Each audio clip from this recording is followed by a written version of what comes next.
What up and welcome to Rama Screen YouTube channel, and here's my review of NBC new series Suits LA. Let's rock this. Okay, was I a fan of the previous original series Suits? I remember watching the first couple of seasons, but I didn't stay through the rest of its 9-season run after that.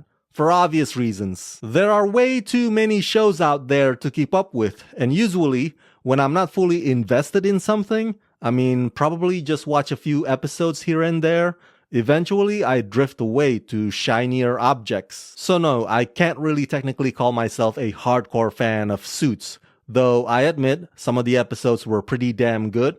My favorite character was Louis Lidd. He's like a hilarious piece of shit. But when I found out that Suits was the most binge-watched show on Netflix back in 2023, I was like, wow, I had no idea it was that many people. It's crazy. So the million-dollar question is, are those die-hard Suits fans going to turn up and do the same for this new spin-off Suits LA and give it a chance? Because the previous spin-off, Pearson, failed due to low ratings. Low ratings, you guys. Nobody was watching it, despite it actually being pretty decent. Well, NBC has granted me the first 3 episodes and I am liking Suits LA. It matches the energy of the original show, which is no surprise to me because the same creative talent is also behind this project. Yes, new cast, new setting, new cases. This time it's a combination of entertainment law and criminal law as opposed to just corporate law. But I figure this firm will take on various other cases as well as the season progresses. In my humble opinion, Suits LA is a lot more cutthroat than the original. Partly because the master-protege dynamics is more of a supporting role. It's all about competition and bad blood on this one. Some of the heartfelt moments do feel a bit shoehorned from time to time, but it never gets to the point where it irritates me. Suits LA is sharp, clever, and highly absorbing. Created and showrun by Aaron Korsh, Suits LA follows Ted Black, a former federal prosecutor from New York who has reinvented himself, representing the most powerful clients in Los Angeles. His firm is at a crisis point, and in order to survive, he must embrace a role he held in contempt his entire career. Ted is surrounded by a stellar group of characters who test their loyalties to both Ted and each other while they can't help but mix their personal and professional lives. All of this is going on while we slowly unravel the events that years ago led Ted to leave behind everything and everyone he loved. Starring Stephen Amell, Lex Scott Davis, Josh McDermott, and Brian Greenberg. Now, you've all seen the recent TV spot for this show revealing Harvey Spectre, suggesting that Harvey might make an appearance on this spin-off. Now, although I'm not allowed to spill spoilers at this point, I can tell you this though, Harvey did not show up on these first 3 episodes I've seen. So maybe the crossover will happen later on, but credit to NBC marketing team for hyping that up in advance like this. They know that they have to get the fans of the original show to come over and support this one too. And the Harvey teaser is a cheeky tactic on their part. Now, I was a huge fan of the CW series Arrow, so yeah, when I first saw Stephen Amell in a suit as Ted Black on episode 1, I was like, hey, that's Oliver Queen, aka the Green Arrow.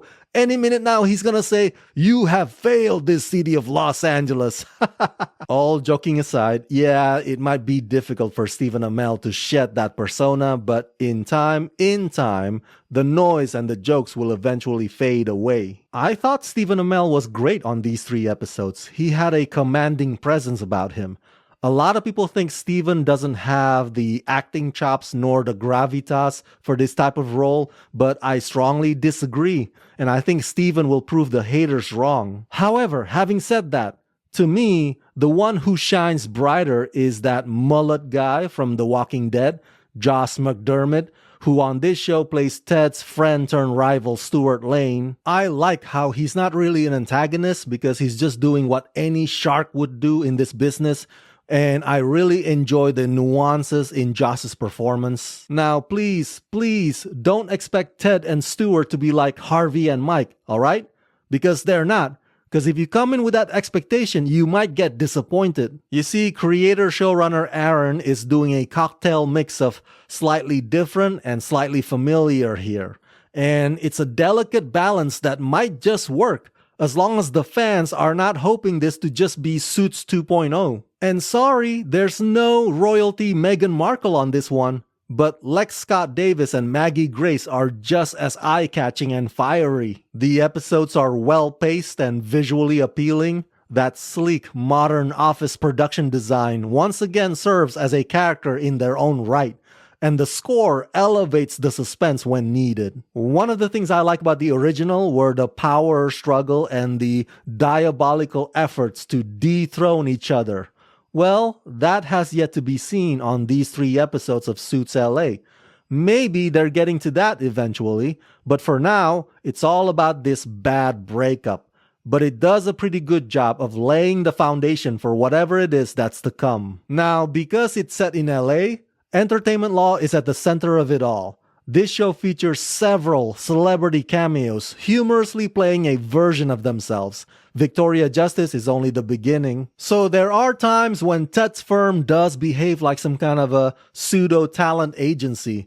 At times, it feels as if Ari Gold from Entourage may have an office next door somewhere. But the overarching criminal case always grounds the show again and again, reminding us of the razor-sharp dialogues and the high-stakes drama that Suits LA wants to be taken seriously for. So yeah, overall I give Suits LA the rating of 4 out of 5.